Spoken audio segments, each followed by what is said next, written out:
আজকে আমরা জানব এমন বিশেষ ফজিলতপূর্ণ 5টি জিকির সম্পর্কে যেগুলো নিয়মিত আমল করলে আল্লাহ তাআলা আমাদের জীবনের অভাব অনটন দূর করে দিবেন, অন্তরে শান্তি দান করবেন এবং মরণের পর জান্নাত দান করবেন। সুবহানাল্লাহ। প্রথম জিকিরটি হলো আস্তাগফিরুল্লাহ। সব থেকে ছোট ইস্তিগফার আমরা সকলেই পড়তে পারি। মাগরিবের নামাজের পর এবং ফজরের নামাজের পর 100 বার আস্তাগফিরুল্লাহ পাঠ করুন। গুনাহ আমাদের জীবনে অভাব ডেকে আনে। অনেক সময় আমরা বুঝতেই পারি না আমাদের রিজিক কেন কমে যাচ্ছে, কেন জীবনে অশান্তি বাড়তেছে। এর একটি বড় কারণ হলো গুনাহ, পাপ, অন্যায়। আর ইস্তিগফার গুনাহ মাফের সবচেয়ে বড় মাধ্যম। মহান আল্লাহ তাআলা, মহান রব নিজেই পবিত্র কোরআনুল কারীমের মধ্যে ঘোষণা করেন, ফাকুল তাস্তাগফিরু রাব্বাকুম ইন্নাহু কানা গফফারা ইরসিলিস সামাআ আলাইকুম মিদরারা ওয়ায়ুমদিদকুম বিআমওয়ালিন ওয়া বানিনা ওয়ায়াজআল লাকুম জান্নাতিন ওয়ায়াজআল লাকুম আনহারা। আল্লাহ তাআলা বলেন, তোমরা তোমাদের রবের কাছে ক্ষমা প্রার্থনা করো, নিশ্চয়ই তিনি ক্ষমাশীল। তিনি তোমাদের উপর প্রবল বৃষ্টি বর্ষণ করবেন এবং তোমাদের ধন সম্পদ ও সন্তান সন্ততি দ্বারা সাহায্য করবেন, শক্তিশালী করবেন।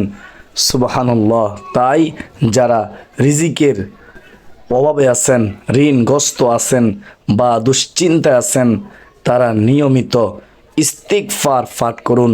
দেখবেন আল্লাহ তাআলা অদৃশ্যভাবে, গায়বীভাবে আপনাকে সাহায্য করবেন। কোরআনিক ট্রিটমেন্ট ওয়ান ইউটিউব চ্যানেলের প্রিয় দর্শক শ্রোতা, ইস্তিগফার হাদিসের কিতাবে এসেছে, নবীজি সাল্লাল্লাহু আলাইহি ওয়াসাল্লাম নিষ্পাপ হওয়ার সত্ত্বেও, যে নবীজির কোনো গুনাহ নেই, নবীজি বেগুনাহ মাসুম, তারপরেও প্রত্যেক দিন 70 বার অধিক তওবা ইস্তিগফার পাঠ করতেন। রাসূলুল্লাহ সাল্লাল্লাহু আলাইহি ওয়াসাল্লাম স্বয়ং আল্লাহ তাআলার কাছে এতবার ক্ষমা চাইতেন, ইস্তিগফার করতেন। তাহলে আমরা যে প্রতিটি সেকেন্ডে গুনাহের কাজ করি, আমাদের গুনাহের কোনো শেষ নেই। প্রতিটি মুহূর্তে আমরা গুনাহ করি, জেনেও গুনাহ করি, না জেনেও গুনাহ করি, বুঝেও গুনাহ করি, না বুঝেও গুনাহ করি। তাহলে আমাদের কতবার ইস্তিগফার পড়ার দরকার। এজন্য সকাল দিনের শুরুতেই এবং রাত্রিবেলা মাগরিবের নামাজের পর অথবা ঘুমানোর আগে সারাদিনের গুনাহের কথা স্মরণ করে আল্লাহ তাআলার কাছে ক্ষমা চাইব, ইস্তিগফার পাঠ করব। কোরআনিক ট্রিটমেন্ট ওয়ান ইউটিউব চ্যানেলের প্রিয় দর্শক শ্রোতা, আরেকটি ইস্তিগফারের কথা বলে দিচ্ছি। তা হলো নবীজি সাল্লাল্লাহু আলাইহি ওয়াসাল্লাম বলেছেন এমন একটি ইস্তিগফারের কথা, তা হলো গুনাহ মাফের শ্রেষ্ঠ দোয়া, ইস্তিগফারের সরদার। আমি প্রায় ভিডিওতেই এই ইস্তিগফারের কথা আপনাদেরকে বলি, কারণ হলো বারবার শুনবেন, এর গুরুত্ব বুঝবেন, মাহাত্ম্য বুঝবেন এবং আমলটি যেন আপনার অন্তরে বসে যায়, মৃত্যু পর্যন্ত যেন আপনি আমলটি না ছেড়ে দেন। আমিও করব, আপনারাও করবেন, কারণ এমন একটি ইস্তিগফার যা সম্পর্কে স্বয়ং আল্লাহ রাসূল বলেছেন, সকালে যদি ইস্তিগফার একবার কেউ পাঠ করে, সন্ধ্যা হওয়ার আগে যদি মৃত্যুবরণ করে, তাহলে সে আল্লাহ তাআলার জান্নাতের মেহমান হয়ে যাবে। সুবহানাল্লাহ। আমরা যদি সন্ধ্যাবেলায় একবার পাঠ করি, সকাল হওয়ার আগেই যদি মৃত্যুবরণ করি, তাহলেও জান্নাতি হব। সুবহানাল্লাহ। আল্লাহ জান্নাতি হিসেবে কবুল করবেন। একথা রাসূলুল্লাহ সাল্লাল্লাহু আলাইহি ওয়াসাল্লাম নিজে বলেছেন। আপনাকে কেমনে আমি বুঝাবো ইস্তিগফার যে কত দামি আমল। প্রিয় ভাই ও বোনেরা, অবশ্যই সকাল সন্ধ্যায় এই ইস্তিগফারটি 3 বার অথবা 5 বার অথবা 7 বার অথবা শুধুমাত্র একবার পাঠ করবেন। সাইদুল ইস্তিগফার, আল্লাহুম্মা আনতা রব্বি লা ইলাহা ইল্লা আনতা খলাকতানি ওয়া আনা আবদুকা ওয়া আনা আলা আহদিকা ওয়া ওয়া'দিকা মাস্তাতa'তু আউযু বিকা মিন শাররি মা সানা'তু আবুউ লাকা বিনি'মাতিকা আলাইয়া ওয়া আবুউ বিযানবি ফাগফিরলি ফাইন্নাহু লা ইয়াগফিরুয যুনুবা ইল্লা আনতা। এ হচ্ছে সাইয়্যিদুল ইস্তিগফার, শ্রেষ্ঠ তাওবার দোয়া। কোরআনিক ট্রিটমেন্ট ওয়ান ইউটিউব চ্যানেলের প্রিয় দর্শক, এই সাইয়্যিদুল ইস্তিগফারটি আপনারা সকাল সন্ধ্যায় দেখে দেখে একবার করে হলেও পাঠ করবেন। প্রথমে আপনার কষ্ট হতে পারে মুখস্থ করতে, কয়েকদিন আমল করলে আপনার জন্য সহজ হয়ে যাবে, মুখস্থ হয়ে যাবে ইনশাআল্লাহ। আল্লাহ তাআলা আমাদের সবাইকে এরকম সকাল সন্ধ্যায় এই সাইয়্যিদুল ইস্তিগফার একবার, আর সব থেকে ছোট ইস্তিগফার বেশি বেশি চলতে ফিরতে উঠতে বসতে পাঠ করা তৌফিক দান করুন। সকলে বলি আল্লাহুম্মা আমিন। কোরআনিক ট্রিটমেন্ট ওয়ান ইউটিউব চ্যানেলের প্রিয় দর্শক শ্রোতা, আপনার কাছে ছোট্ট একটা অনুরোধ, কমেন্টে আমিন লিখুন এবং ভিডিওতে লাইক দিয়ে ইসলাম প্রচারে সহযোগিতা করুন এবং আজকের গুরুত্বপূর্ণ ভিডিওটি শেয়ার করে সবাইকে শিখার সুযোগ করে দিন। আমি আপনি সওয়াবের ভাগীদার হব ইনশাআল্লাহ আজ্জা ওয়াজাল্লাহ। সুপ্রদিনী ভাই ও বোনেরা, দ্বিতীয় জিকিরটি হলো সুবহানাল্লাহি ওয়া বিহামদিহি সুবহানাল্লাহিল আযীম। ছোট্ট একটি জিকির, কিন্তু আল্লাহ তাআলার কাছে অত্যন্ত প্রিয়। রাসূলুল্লাহ সাল্লাল্লাহু আলাইহি ওয়াসাল্লাম বলেছেন, এমন দুইটি বাক্য আছে যা জিহ্বায় উচ্চারণে সহজ, কিন্তু মিজানের পাল্লা অত্যন্ত ভারী হবে এবং আল্লাহ মহান রব্বুল আলামিনের কাছে খুবই প্রিয় হবে। তা হলো সুবহানাল্লাহি ওয়া বিহামদিহি সুবহানাল্লাহিল আযীম। হাদিসটি এসেছে সহিহ বুখারী ও মুসলিম শরীফ। বলুন না সুবহানাল্লাহ। সুবহানাল্লাহ সকাল সন্ধ্যায় 100 বার এই জিকিরটি করলে অন্তরে প্রশান্তি এনে দিবে। মহান আল্লাহ তাআলা আপনার গুনাহগুলোকে ক্ষমা করে দিবে, রিজিকে বরকত দিবে, রিজিক আল্লাহ তাআলা বৃদ্ধি করবে, অভাব দূর করবে। বর্তমান সময়ে আপনার টেনশন, ভয় ও হতাশায় আপনি যে ভুগতেছেন, বিভিন্ন টেনশন, দুশ্চিন্তা, পেরেশানি, আল্লাহ তাআলা আপনার এই পেরেশানি কিন্তু জিকিরের দ্বারা দূর করে দিবে। সুবহানাল্লাহ। আব্দুল্লাহ ইবনে বশর রাদিয়াল্লাহু তাআলা আনহু বলেন, এক লোক নবীজি সাল্লাল্লাহু আলাইহি ওয়াসাল্লামের কাছে এসে বলল, ইয়া রাসূলুল্লাহ, ইয়া হাবিবাল্লাহ, নবী গো, আমার জন্য ইসলামের শরীয়তের বিষয়গুলো অতিরিক্ত হয়ে গিয়েছে, আমাকে এমন আমল শিখিয়ে দিন, এমন একটি বিষয় আমাকে জানিয়ে দিন যা আমি মজবুতভাবে আমল করতে পারি, আমার জন্য সহজ হয়। তখন নবীজি তাকে বললেন, তুমি সদা সর্বদাই জিকির করো, তোমার জিহ্বা যেন আল্লাহ তাআলা জিকির দ্বারা সিক্ত থাকে। অর্থাৎ নবীজি বললেন লোকটিকে আল্লাহ তাআলা জিকিরের আমলের কথা বললেন, তুমি সদা সর্বদাই আল্লাহ তাআলার জিকির করবে। সুবহানাল্লাহ। প্রিয়দিনী ভাই ও বোনেরা, বুঝতে পেরেছেন জিকির কত দামি একটি ইবাদত, দামি একটি আমল। প্রিয় দর্শক, জিকির বড় দামি একটি আমল।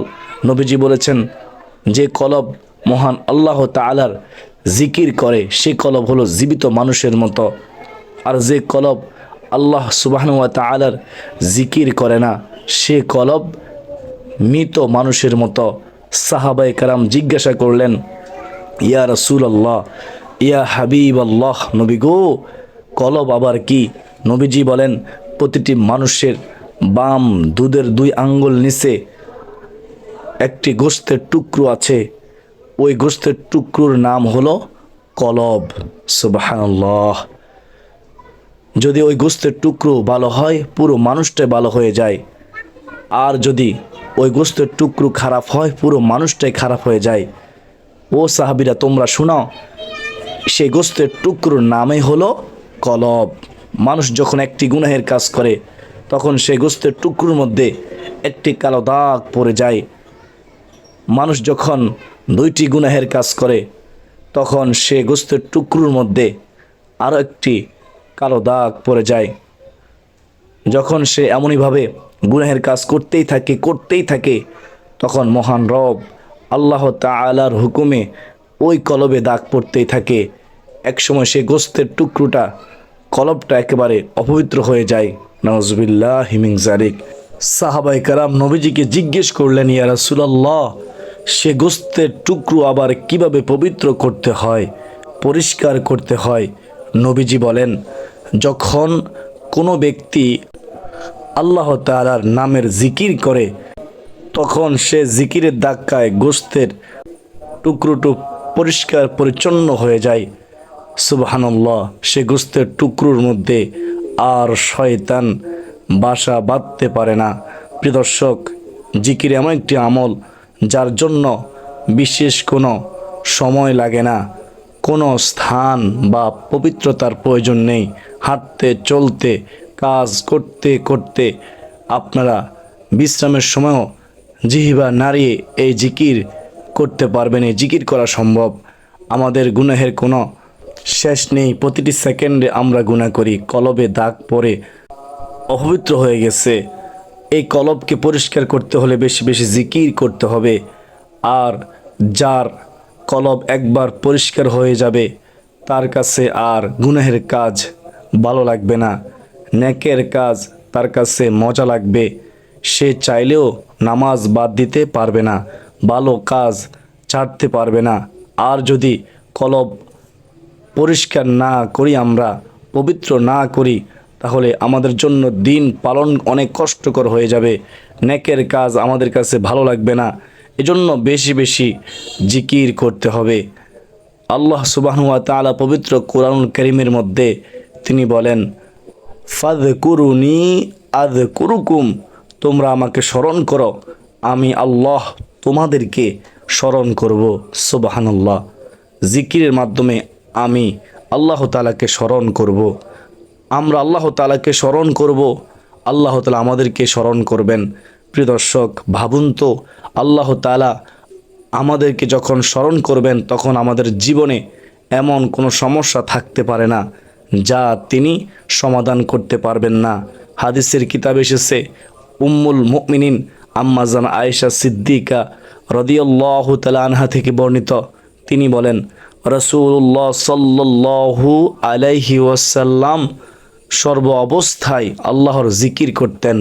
সুবহানাল্লাহ, আল্লাহু আকবার কাবীরা। প্রিয় দর্শক শ্রোতা, অধিক জিকিরকারী পুরুষ ও জিকিরকারী নারী, তাদের জন্য আল্লাহ তাআলা প্রস্তুত রেখেছেন মহা পুরস্কার, ক্ষমা। সূরা আহজাবের মধ্যে আল্লাহ তাআলা এই ঘোষণা দিয়েছেন, বলুন না সুবহানাল্লাহ। এজন্য আমরা বেশি বেশি জিকির করব। তৃতীয় জিকিরটি হলো দুরূদ শরীফ পাঠ করা। দুরূদ শরীফ পড়া মোহাব্বত রেখে, বিশেষ করে আল্লাহুম্মা সাল্লি আলা মুহাম্মাদি ওয়া আলা আলি মুহাম্মাদ কামা সাল্লাইতা আলা ইব্রাহিমা ওয়া আলা আলি ইব্রাহিম ইন্নাকা হামিদুম মাজিদ। এই দুরূদ ইব্রাহিম পড়তে পারেন, অথবা সবথেকে ছোট দুরূদ সাল্লাল্লাহু আলাইহি ওয়াসাল্লাম পড়তে পারেন বেশি বেশি। নবীজি বলেছেন, যে ব্যক্তি আমার প্রতি একবার দুরূদ পাঠ করে আল্লাহ তাআলা তার উপর 10টি রহমত নাজিল করেন, তার 10টি গুনাহ ক্ষমা করে দেন, তার মর্যাদা 10 গুণ বাড়িয়ে দেন। সহিহ মুসলিম শরীফের হাদিস। হযরত আমের ইবনে বরিয়াহ রাদিয়াল্লাহু তাআলা আনহু বলেন, আমি আল্লাহ রাসূল সাল্লাল্লাহু আলাইহি ওয়াসাল্লামকে খুতবার মধ্যে বলতে শুনেছি, আমার উপর দুরূদ পাঠকারী যতক্ষণ দুরূদ পড়ে, যতক্ষণ দুরূদ শরীফ পাঠ করে, ফেরেশতারা তার জন্য দোয়া করতে থাকে আল্লাহ তাআলার কাছে। সুতরাং বান্দার ইচ্ছা সে দুরূদ শরীফ বেশি পড়বে না কম পড়বে, বলুন না সুবহানাল্লাহ। আমরা যখন নবীর প্রতি দুরূদ পাঠ করি, ফেরেশতারা আমাদের জন্য আল্লাহ তাআলার কাছে মাগফিরাতের দোয়া করতে থাকে। যদি ফেরেশতাদের দোয়া আমরা পেতে চাই, বেশি বেশি দুরূদ শরীফ পাঠ করতে হবে, দুরূদ পড়তে হবে। হাদিসের কিতাবে এসেছে রাসূলুল্লাহ সাল্লাল্লাহু আলাইহি ওয়াসাল্লাম ইরশাদ করেছেন, নবীজি বলেছেন, যে ব্যক্তি এই দুরূদ পাঠ করবে তার জন্য আমার সুপারিশ অবধারিত হয়ে যাবে। সুবহানাল্লাহ সুবহানাল্লাহ।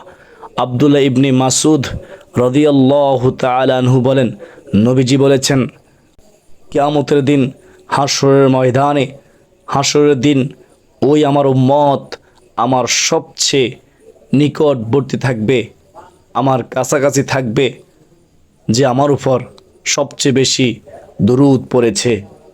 সুবহানাল্লাহ সুবহানাল্লাহ। চলুন আরেকটি হাদিস শুনে নেই। হযরত আব্দুল্লাহ ইবনে মাসউদ রাদিয়াল্লাহু তাআলা আনহু বলেন, নবীজি বলেছেন, আল্লাহ তাআলার জমিনে বিচরণকারী কিছু ফেরেশতা আছেন, তারা আমার নিকট আমার উম্মতের পক্ষ থেকে প্রেরিত সালামগুলো পৌঁছায় দেন। সুবহানাল্লাহ। অর্থাৎ এই জমিনে আল্লাহ তাআলা এমন নূরের ফেরেশতা নিযুক্ত করে রেখেছেন, আমরা যখন দুরূদ শরীফ পাঠ করি সঙ্গে সঙ্গে আমাদের পাঠকৃত দুরূদগুলো নবীজির রওজা মুবারকে পৌঁছে দেয় ফেরেশতারা। বলুন না সুবহানাল্লাহ। তাই সকাল সন্ধ্যায় 100 বার করে দুরূদ শরীফ পাঠ করার চেষ্টা করুন। যে ব্যক্তি বেশি বেশি দুরূদ শরীফ পড়ে তার জীবনে বরকত আসে, দোয়া কবুল হয় এবং কিয়ামতের দিন নবীজির নৈকট্য লাভ করবে, দিদার লাভ করবে, নবীজির শাফায়াত লাভ করবে ইনশাআল্লাহ। মহান আল্লাহ তাআলা আমাদের সবার নসিবে নবীজির শাফায়াত আল্লাহ নসিব করুন। প্রিয় দর্শক, এখন আমরা এমন একটি জিকিরের কথা বলবো যা জান্নাত লাভের জন্য অত্যন্ত গুরুত্বপূর্ণ। তা হলো 4 নম্বর জিকির। সেটি হচ্ছে লা ইলাহা ইল্লাল্লাহু ওয়াহদাহু লা শারীকা লাহু লাহুল মুলকু ওয়া লাহুল হামদু ওয়া হুয়া আলা কুল্লি শাইইন কাদির। হাদিস এসেছে, যে ব্যক্তি জিকির দিনে 10 বার পাঠ করে, মাত্র 10 বার পাঠ করে, সে হযরত ইসমাইল আলাইহিস সালাতু ওয়াস সালামের 10 জন সন্তানকে দাস থেকে মুক্ত করার সওয়াব পায়। সুবহানাল্লাহ। সহিহ বুখারী ও মুসলিম শরীফে এই হাদিসটি এসেছে। এই জিকির তাওহীদের ঘোষণা। এটি সে ঈমানকে শক্তিশালী করে এবং শয়তানের অনিষ্টতা থেকে হেফাজত করে। সুবহানাল্লাহ।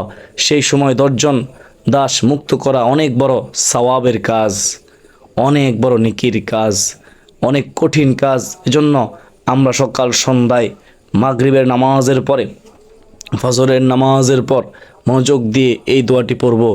লা ইলাহা ইল্লাল্লাহু ওয়াহদাহু লা শারীকা লাহু লাহুল মুলকু ওয়া লাহুল হামদু ওয়া হুয়া আলা কুল্লি শাইইন কাদির। লা ইলাহা ইল্লাল্লাহু ওয়াহদাহু লা শারীকা লাহু লাহুল মুলকু ওয়া লাহুল হামদু ওয়া হুয়া আলা কুল্লি শাইইন কাদির। আল্লাহর স্মরণ মানুষকে কখনো নিরাশ করে না। এজন্য এই অল্প সময় ব্যয় করে যদি এই জিকিরটি সকাল সন্ধ্যায় মাত্র 10 বার করতে পারি, কত বড় বড় প্রতিদিন আমরা পাবো, হাদিস থেকে জানলাম। আল্লাহ তাআলা আমাদের সবাইকে এই জিকিরটি 10 বার সকাল সন্ধ্যায় পাঠ করার তৌফিক দান করুন। তারপরে আমরা সর্বশেষ নাম্বার জিকিরটি জানবো, আমলটির কথা শুনবো। 5 নম্বর সবচেয়ে ফজিলতপূর্ণ এবং গুরুত্বপূর্ণ হলো জান্নাত যাওয়ার জন্য এই আমলটি। এই ব্যাপারে নবীজি বলেছেন, যে ব্যক্তি প্রত্যেক ফরজ নামাজের পরে একবার পাঠ করবে তার জান্নাতে প্রবেশের পথে মৃত্যু ছাড়া আর কোনো বাধা থাকে না। বলুন না সুবহানাল্লাহ। এই কথা স্বয়ং নবীজি বলেছেন। প্রত্যেক ফরজ নামাজের পর আয়াতুল কুরসি যদি একবার পড়তে পারি, মৃত্যু ছাড়া আর কোনো বাধা থাকবে না জান্নাতে যাওয়ার পথে। অর্থাৎ মৃত্যুবরণ করার সঙ্গে সঙ্গে সে আল্লাহ তাআলার জান্নাতের মেহমান হয়ে যাবে। সুবহানাল্লাহ। প্রিয় দর্শক, কত ছোট্ট একটি আমল, 1 মিনিট সময় লাগে করতে, অথচ কত বড় প্রতিদান। তাই প্রত্যেক ফরজ নামাজের পরে আয়াতুল কুরসি কখনো বাদ দিব না ইনশাআল্লাহ। এটি শয়তান থেকে হেফাজত করে, ঘরে বরকত রহমত আনে এবং অন্তরে নূর সৃষ্টি করে। প্রিয় দর্শক, আমরা অনেকেই দুনিয়ার কাজ নিয়ে আমরা ব্যস্ত হয়ে পড়ি, যে আল্লাহর জিকির ভুলে যাচ্ছি, অথচ দুনিয়ার সব সমস্যার সমাধান আল্লাহ তাআলার কাছেই। টাকা পয়সা, ধন সম্পদ, বাড়ি গাড়ি সব কিছু থাকলেও যদি অন্তরে শান্তি না থাকে, তাহলে মানুষ সুখী হতে পারে না। আর মানুষ তখনই সফল হতে পারে, সফলতা অর্জন করতে পারে যখন আমরা মৃত্যুর পর আল্লাহ তাআলার জান্নাত পেয়ে যাব। কারণ দুনিয়ার জীবন হলো ক্ষণস্থায়ী, আখিরাতের জীবন হলো চিরস্থায়ী। যে জীবনে শুরু আছে শেষ নেই, সেখানে যদি আমরা জান্নাত পেয়ে যাই, সবচেয়ে বড় সফলতা। এজন্য প্রত্যেক ফরজ নামাজের পর আমরা একবার আয়াতুল কুরসি পাঠ করার চেষ্টা করব ইনশাআল্লাহ। মুখস্থ না পড়লে দেখে দেখে পড়ব। আয়াতুল কুরসি প্রত্যেক নারী পুরুষ সকলের মুখস্থ থাকা অত্যন্ত জরুরি। এটা মুখস্থ করে নেবেন। আয়াতুল কুরসির অনেক উপকারিতা রয়েছে। ঘুমানোর আগে একবার আয়াতুল কুরসি পাঠ করলে সারা রাতের নিরাপত্তা দিবে মহান আল্লাহ তাআলা। এবং প্রত্যেক ফরজ নামাজের পর আয়াতুল কুরসি পাঠ করলে জান্নাত নিশ্চিত, কথা বলেছেন স্বয়ং নবীজি সাল্লাল্লাহু আলাইহি ওয়াসাল্লাম। এই জন্য আয়াতুল কুরসি আমরা সহি শুদ্ধ করে শিখব। প্রিয় দর্শক শ্রোতা, চলুন আল্লাহর কালাম একবার আমরা শুনে আসি। কোরআনের সব থেকে শ্রেষ্ঠ আয়াতটি আপনি মনোযোগ দিয়ে শুনবেন এবং আমার মতো করে পড়ার চেষ্টা করবেন সহি শুদ্ধভাবে। এখন একটি হরফ শোনার বিনিময়ে আল্লাহ তাআলা আপনার আমলনামায় 10টি করে নেকি দান করবেন। আল্লাহর কালাম পড়লেও সওয়াব, শুনলেও সওয়াব। সুবহানাল্লাহ। অন্তরে মোহাব্বত করে বুকে চুমু দিলেও সওয়াব। বলুন না সুবহানাল্লাহ। আয়াতুল কুরসিটি হলো সূরাতুল বাকারার 255 নম্বর আয়াত। শুনেন মনোযোগ দিয়ে। আউযু বিল্লাহি মিনাশ শাইতানির রাজীম। বিসমিল্লাহির রহমানির রহিম। আল্লাহু লা ইলাহা ইল্লা হুয়াল হাইয়ুল কাইয়্যুম লা তাখুযুহু সিনাতুন ওয়ালা নাওম লাহু মা ফিস সামাওয়াতি ওয়া মা ফিল আরদ মান জাল্লাযী ইয়াশফাউ ইনদাহু ইল্লা বিইযনিহি ইয়ালামু মা বাইনা আইদিহিম ওয়া মা খালফাহুম ولا يحيطون بشيء من علمه إلا بما شاء وسع كرسيه السماوات والأرض ولا يؤوده حفظهما وهو العلي العظيم। এটাই হলো সেই আয়াতুল কুরসি। বলুন না সুবহানাল্লাহ। হে আল্লাহ, আমাদের সবাইকে এই আয়াতুল কুরসি সহি শুদ্ধভাবে শিখে প্রত্যেক ফরজ নামাজের পরে একবার করে পাঠ করার তৌফিক দান করো। ঘুমানোর আগে একবার পাঠ করার তৌফিক দান করো। সকলে বলি আল্লাহুম্মা আমিন। Quranic treatment one YouTube channel প্রিয় দর্শক, আপনার কাছে ছোট্ট একটি অনুরোধ, নিজেরাও এই 5টি আমল করবেন এবং অপরকে 5টি আমল করার সুযোগ করে দিবেন, তাদের কাছে শেয়ার করে দিবেন। আপনি কল্পনা করতে পারবেন না, আপনার একটিমাত্র শেয়ারে, একটিমাত্র লাইকে অসংখ্য মানুষ এই 5টি জিকিরের আমল শিখবে, শুনবে, আমল করবে। আপনি আমি সওয়াবের ভাগীদার হবে ইনশাআল্লাহ। কেউ যদি আমল শিখে আমল করে, যার মাধ্যমে আমল শিখে আমল করে, সেও সমান সওয়াব পায়। আলহামদুলিল্লাহ। তো আল্লাহ তাআলা আমাকে, আপনাকে, আমাদের সবাইকে যতদিন বাঁচবো এই 5টি জিকির করা তৌফিক দান করুন। আমাদের জীবনের শেষ কথা যেন হয় লা ইলাহা ইল্লাল্লাহ। মৃত্যুর সময় আমাদের যেন জবানে নসিব হয় কালিমা লা ইলাহা ইল্লাল্লাহ। আল্লাহ তাআলা আমাদেরকে বেঈমান বানায়া, কাফের বানায়া, মুশরিক বানায়া, মুনাফিক বানায়া, জালিম বানায়া যেন মৃত্যু না দেয়। আমরা আল্লাহর কাছে দোয়া করি, আল্লাহ তোমার কাছে সাহায্য চাই। ও মালিক, যখনই তলব করবা ঈমানের সাথে তলব করিও। আমাদের জীবনের সমস্ত গুনাহ মাফ করে দাও। আমরা অভাবী, অভাব দূর করে দাও। আমরা বিপদগ্রস্ত, বিপদ আপদ দূর করে দাও। আমরা অসুস্থ, আমাদেরকে সুস্থতার জীবন দান করো। আল্লাহুম্মা আমিন ইয়া আরহামার রাহিমিন। তো আসুন এ পর্যন্তই। কোরআনিক ট্রিটমেন্ট ওয়ান ইউটিউব চ্যানেলের সুপ্রদিনী ভাই বোনেরা, সকলে সুস্বাস্থ্য কামনা করে বিদায় নিচ্ছি। ওয়ামা আলাইনা ইল্লাল বালাগ। আসসালামু আলাইকুম ওয়া রাহমাতুল্লাহি ওয়া বারাকাতুহু।